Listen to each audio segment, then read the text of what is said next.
Protection with Blessings Maṅgala Sutta. By Bhikkhu Uttamo. Introduction. Namo tassa bhagavato arahato sammasambuddhassa. Starting from the beginning of the 21st century, there was a lot of violence going on in many parts of the world, such as 9/11, wars in the Middle East, terrorist activities, etc. These were representing the defilement, kilesa, of dosa, anger, hatred, ill will, etc. All these were showing the lack of loving kindness, metta, and compassion, and not a good sign. There were also a lot of harms, dangers and destruction going on from the defilement of lobha, greed, craving, lust, etc. Their impacts can be seen in food poisoning, water, air and earth pollution, deforestation, climate change, etc. It was quite amazing to see human beings out of greed and lust, to enjoy momentary lowly pleasures by harming themselves. They had done it by knowing the results.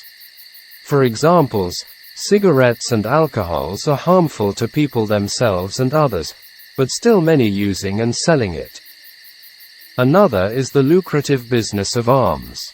Even we can use one sentence to represent their philosophy. For money and sensual pleasures, they will do everything. They only think about money and sensual pleasures, even can give up their lives for it. Why these unfortunate things and matters happen to us? It is ignorance or delusion, not understanding of the nature of the mind. The Buddha said that untrained mind leading to sufferings and a trained mind leading to happiness. To train our mind, it needs education and practice. Education has a wider sense and meaning and not only making money for a livelihood. There are two things all human beings can never separate themselves from it. These are education and the law of karma, action, even they know about it or not. Without proper education, people do not know what is right or wrong, what should be done and what should not be done, etc. With wholesome education, we have knowledge and wise, and without it, we are ignorant and deluded. We can change people only with the right education and practice. Recently a friend of mine found out that he had lung cancer. When the news came in, I was listening to some Dharma talks on the paritas. Some translate parita as auspicious chant and protective charms. It depends on how to use it. The Burmese Buddhist tradition had 11 paritas, and most people had learned them when they were young. These were some Pali suttas, discourses of the Buddha. For example, the Metta Sutta and the Maṅgala Sutta, the discourse on loving kindness and the discourse on blessings. Paritas are for the protection of dangers and illnesses. The paritas are not only can protect from the external dangers but also the internal ones, such as greed, hatred, delusion, etc. With its practice, the internal dangers are more important than external dangers. External dangers can harm us only for this life. But internal danger will follow us to the future and beyond. If we can protect ourselves from the internal dangers of defilement, and then everything will be finished. External dangers are also depending on them. The chances of falling into painful births or destinations are waiting for us at any time in the future. Nowadays, human beings not only do not know how to protect both dangers, but also create more and more dangers for them. Because of human ignorance and craving, the Mother Earth is not a safety place anymore. If we are nourishing the internal dangers of greed, hatred, and delusion or our real enemies, then the situations will become worse. Human beings are not only harming to each other but also the earth and its nature. Some years ago, a well-known Buddhist scholar of Thailand wrote 2 books on science and economics from the Buddhist points of view. These were sustainable science and Buddhist economics. It is worthwhile to read and give us a lot of food for thought about how to use human knowledge properly and wisely, including the natural resources. One of the Buddha's qualities was teacher of gods and humans, Satta Devamanusanam. The Buddha knew very clearly and completely about the mind and how to handle it. If we study and follow his teachings accordingly, we'll solve many human problems. Some animals and plants were already extinct because of human actions. What about the human race? At least there will be a lot of sufferings and problems, and the earth becomes a very unpleasant place to live. There was evidence in some of the suttas. This depends on how we behave and utilize human knowledge properly and wisely in politics, economics, science, technology, media, etc. Nowadays, there are many human and environmental problems from these outcomes. Why do these ugly things happen? We are clever in worldly knowledge and only interest in them. Not take moral values and knowledge is very important and fundamental.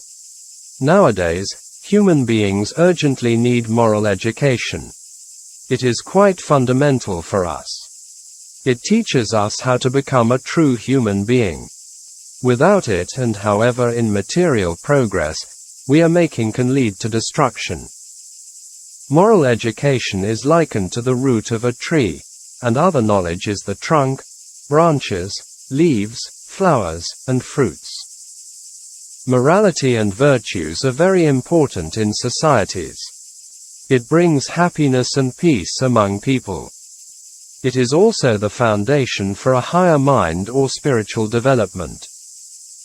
In the Cakkavatti, Digha Nikaya, DN.26 Cakkavatasuttam, the Buddha explained as, without morality and virtues, human beings committed unwholesome actions, and their lifespan declined and affected nature.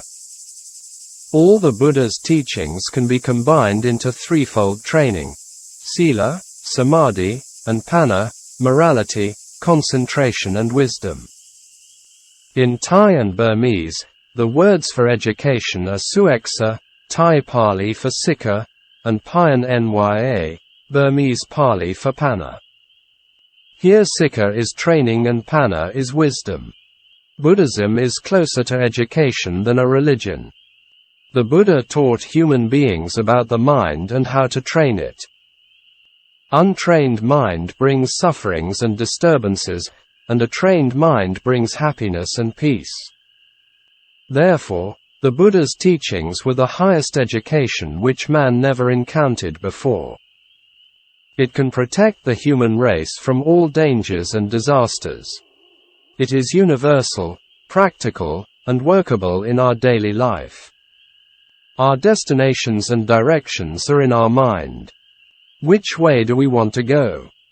The way to heaven or hell, all are in our mind.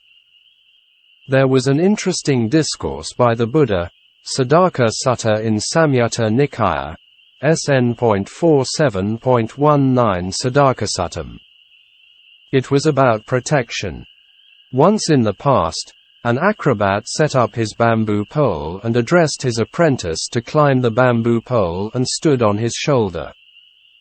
He told the disciple to protect him and vice versa. When this was said, the disciple replied that this was not the way to protect each other. The right way was the teacher should protect himself. And also at the same time, the disciple should protect himself. In this way, each self-guarded and self-protected, they would display their skills, and got down safely from the bamboo pole. The Buddha supported the method of the disciple and he taught the monks in the following way. One would protect oneself. Should the foundations of mindfulness, Satipatthana, be practiced. One would protect others should Satipatthana be practiced. By protecting oneself, one protected others, and to protect others and protected oneself. And then the Buddha continued to say how to protect oneself and protect others. The way of protecting oneself and protected others was by developing and cultivating the 4 satipatthana. The way of protecting others and protecting oneself was patience, harmlessness, goodwill, and sympathy. Therefore, if everyone wants to be free from dangers, misfortunes, illnesses, etc., one has to protect oneself first.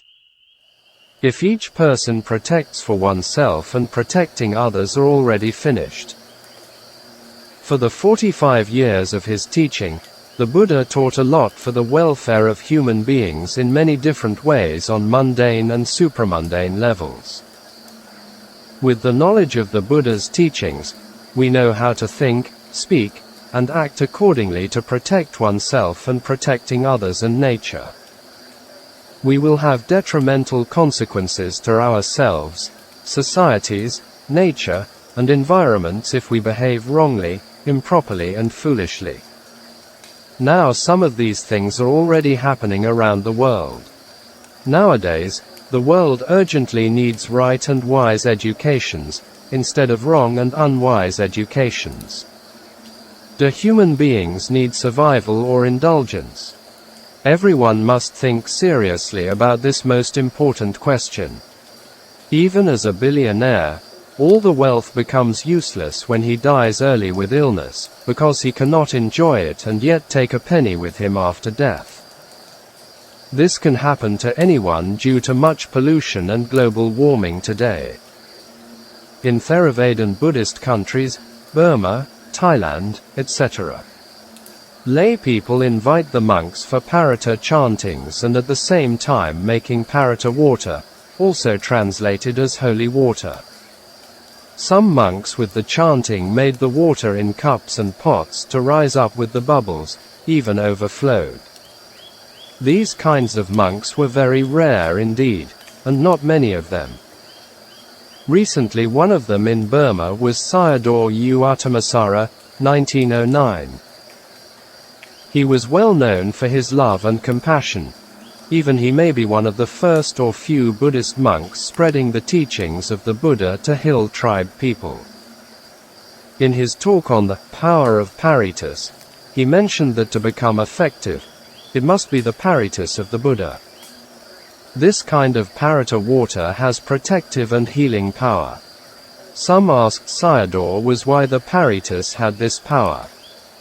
Because the paritas were about the attributes of the triple gems, the Buddha, the Dharma, and the Sangha. The asseveration of truth, Sakha, and loving kindness, Metta, were made by the Buddha and the Bodhisattva in some of his past lives. Also, perhaps some asked if anyone reciting them would show the power clearly. His answer was not everyone reciting the paritas showed its power clearly or evidently. Some had it, and some did not. What makes them different? His answer was that there are differences between them on volition, metta, karuna, sila, samadhi, and panna. The one who listens to the parata chanting should have 3 factors. 1. Not committing the 5 heavy kamas, patricide, matricide, killing the arahant, shedding the blood of the Buddha, splitting the Sangha. 2. Believe in the law of karma, i.e. has the right view. 3. Must have faith in the power of the paritas which were the Buddha's words. The reciter of the paritas should have 3 factors. 1. Has studied and learned the paritas rightly or correctly in their meanings and grammars. 2. Recite fully of them. 3. Has the volition of goodwill, metta, for the listeners. Here I want to present 2 incidents on the effect of the paritas. One had happened in Burma and connected with Ven. Ledi Sayadaw and the other in Thailand to a forest monk. In 1906 Ven.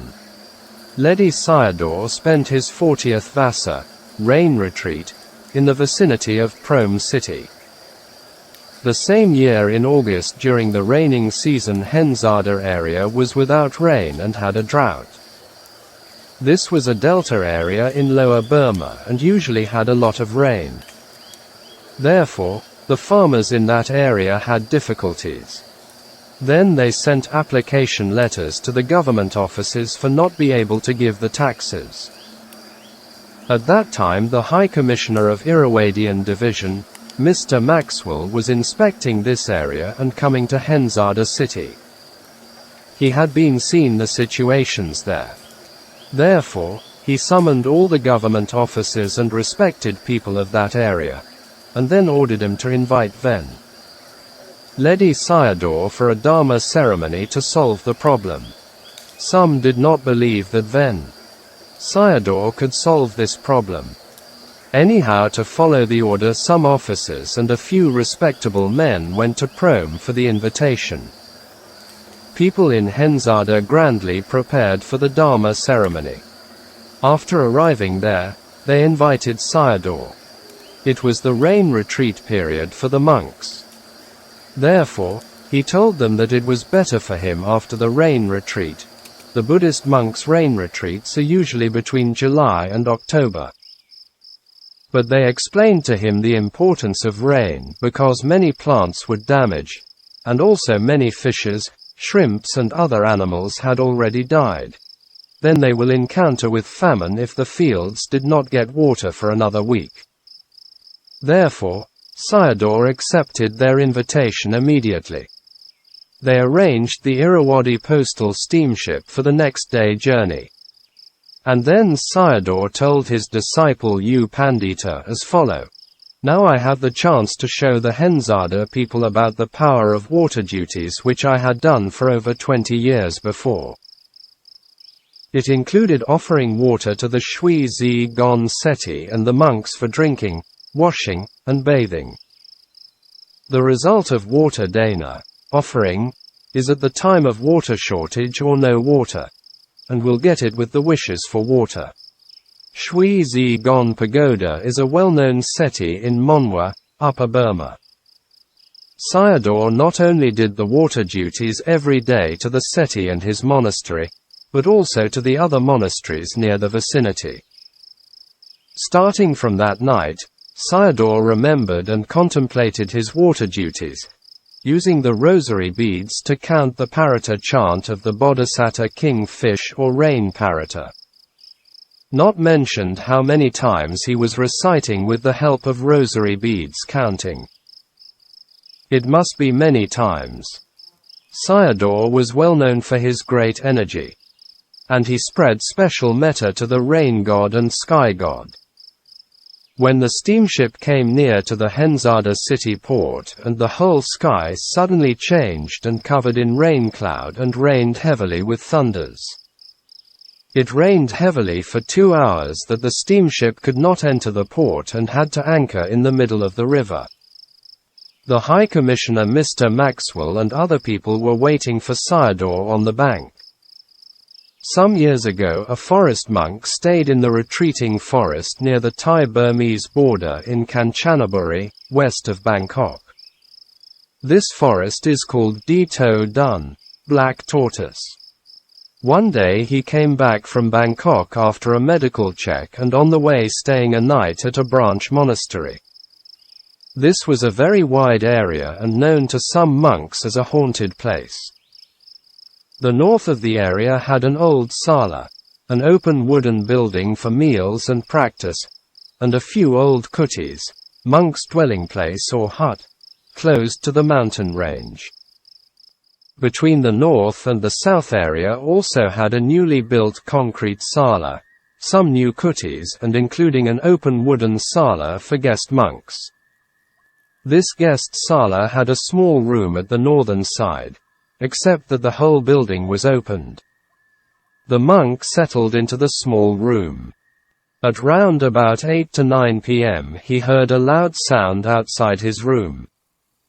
It was like someone had dropped a heavy object with a loud thud sound from the ceiling to the floor. Therefore, he went out and had a check.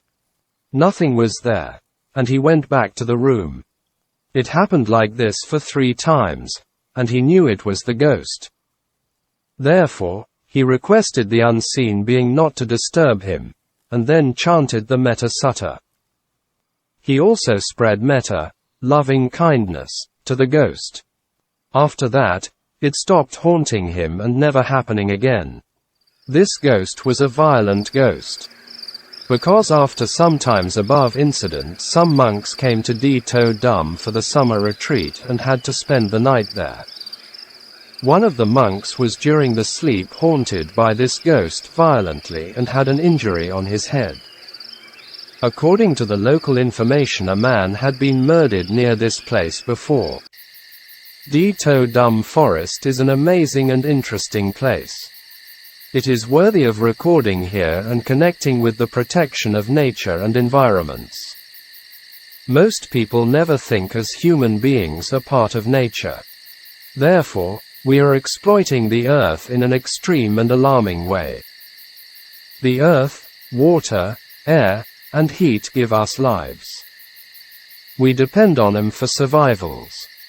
In some suttas, the Buddha even mentioned how human minds and actions affected nature. We are interdependent with each other. If we harm to nature, it will harm us.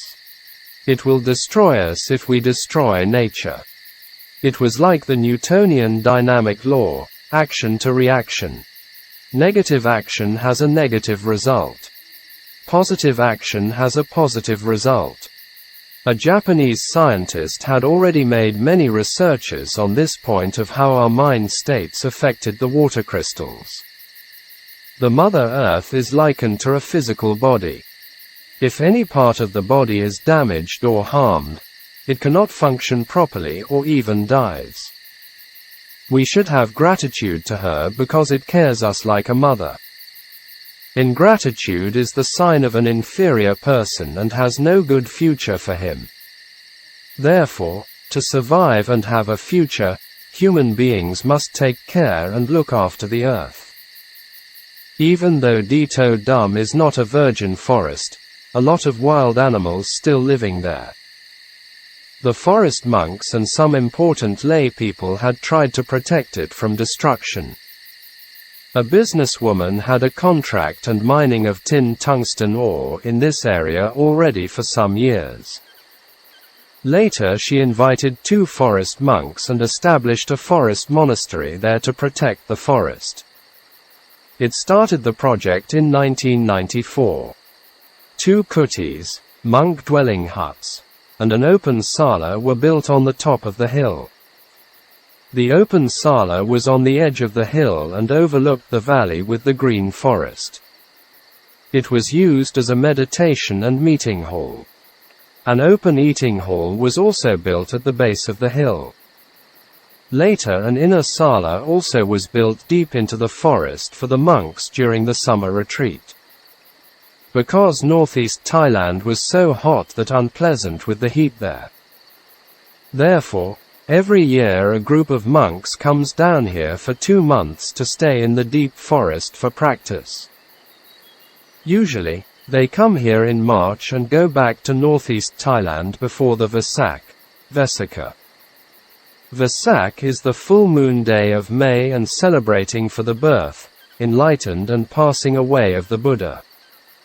Every year before the monks come here for a summer retreat, the miners help to build some bamboo platforms across the deep forest. There are a lot of big bamboos in this forest. Some of these big bamboos are the homes of tiny squirrels.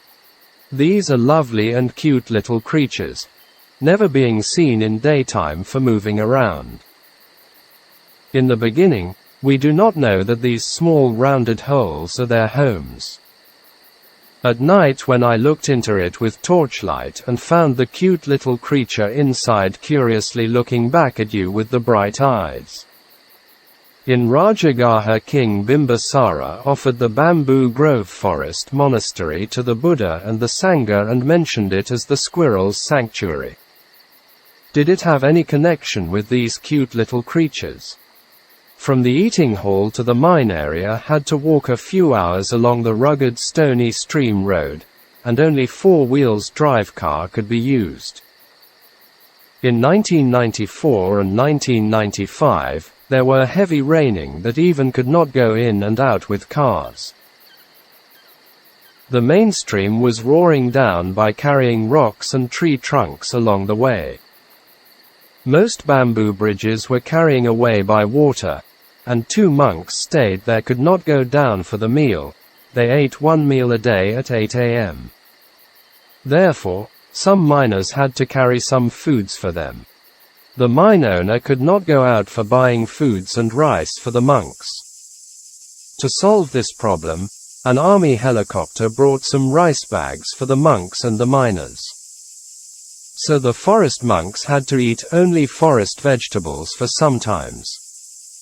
This was the tropical rainforest and teeming with wildlife, such as elephants, bears, tigers, including black leopard, tapirs, forest pigs, deer, monkeys, a squirrel-like animal without tail, 3 or 4 times bigger than a large squirrel with the plump body and yellow furs, bamboo squirrels, white snakes, boas, green bamboo vipers, etc. There can also be other animals. We invited bird watchers from Bangkok and with their research found out over 200 species of birds in this area. There are 2 species of hornbills, white and yellow. The white hornbill is bigger and when flying making a loud flapping sound in the air. Mostly they are flying in a small group. There are also many songbirds. Once time I heard a small bird making the sound like playing with a flute. There were also some harmful insects, such as ticks appear in winter and some are too small that cannot see with the naked eyes. Only after biting with tiny red spots appeared and very itchy. Leeches appear in raining season. Gnats, bees, some insects had very poisonous stings, and with both types of malaria mosquitoes. Some monks and miners were contracted with malaria very often. Before the monks came here some miners and their family members died with the disease. There were not much majestically tall trees had left. Its trunk was straight and good for building a house. There were 3 incidents encountered with big cats. There was a white tiger's family living in this forest. In 1996, January 16th, this was also the day when Ajahn Chah passed away in 1992. A monk after his morning meal went up to the hill. On the way, he met 3 white tigers from a stone throw distance. They crossed the path from right to left under the bright sun and looked very majestic.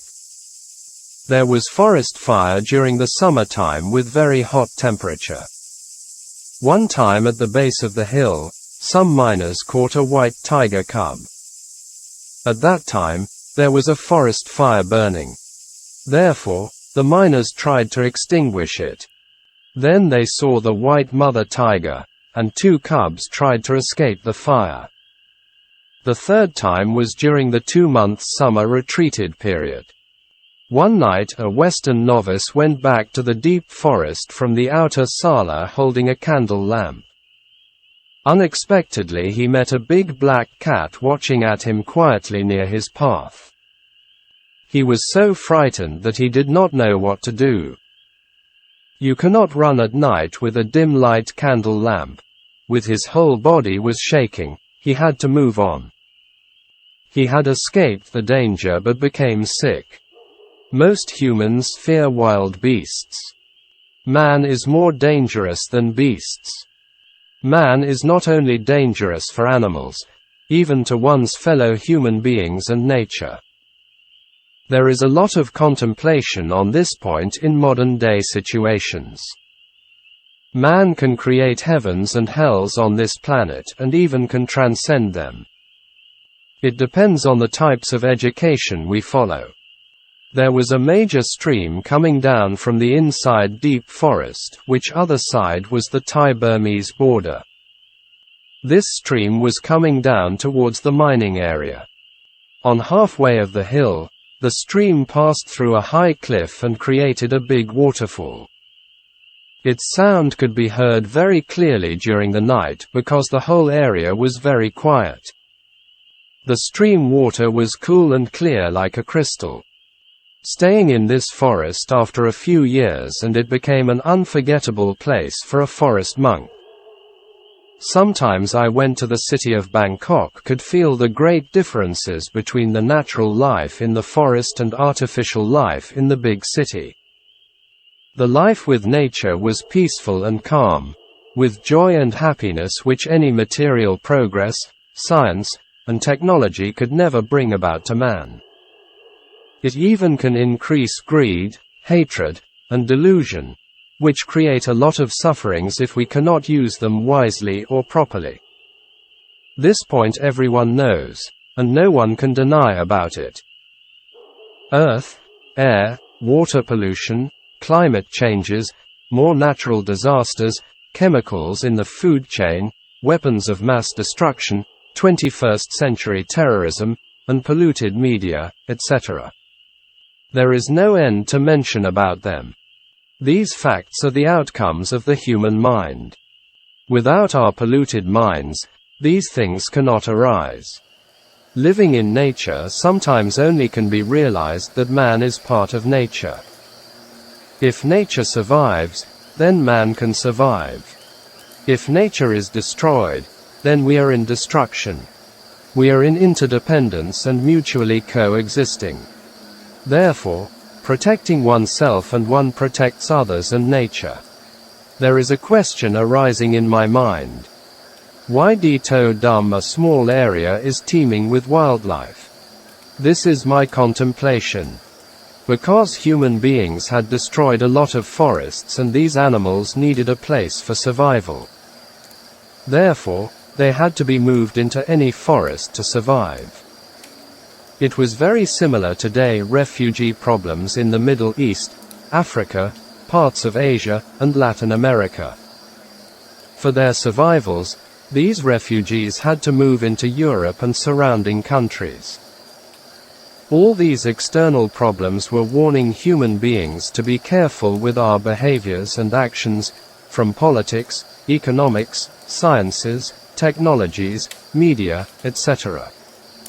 So all are coming back to our minds, wise educations, and actions. By protecting oneself, one protects others and nature. One more question is arisen in my mind. Where are we going to live if the earth is becoming uninhabitable? It is not a myth. It is a reality, and sooner or later will become a truth. Who can answer and solve this most important problem? Now we all are at the breaking point. We still have time to correct ourselves. Otherwise it is only in suicidal situation. The following Dharma reflections are from two main sources. From the Dharma talks by two Burmese bhikkhus, Ven. Sayadaw Dr. Nandamala Vivamsa and Sayadaw Uttamo, using their talks and Dharma from other sources for the reflection and contemplation.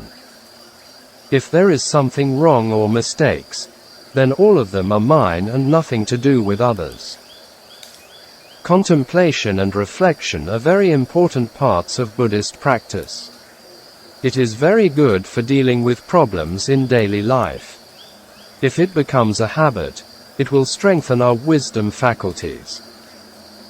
It can also be called Yoniso Manashikara, wise attention, proper attention, careful attention, which is the forerunner of Panna, wisdom.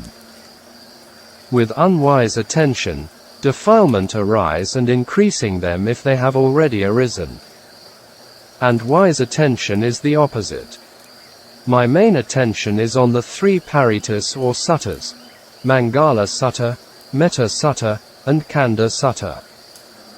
Maṅgala Sutta, the discourse on blessings, was dealing with the ways of different levels of blessing, from mundane to supramundane levels of achievements. Metta and Khandha Suttas, the discourses on goodwill, loving kindness, loving friendliness, and snakes, are dealing with love and kindness to all living beings, which today world urgently need, because there are a lot of conflicts and violence going on, like severe climate changes. The Buddha's teachings or educations are the best medicines for all the ills of human beings.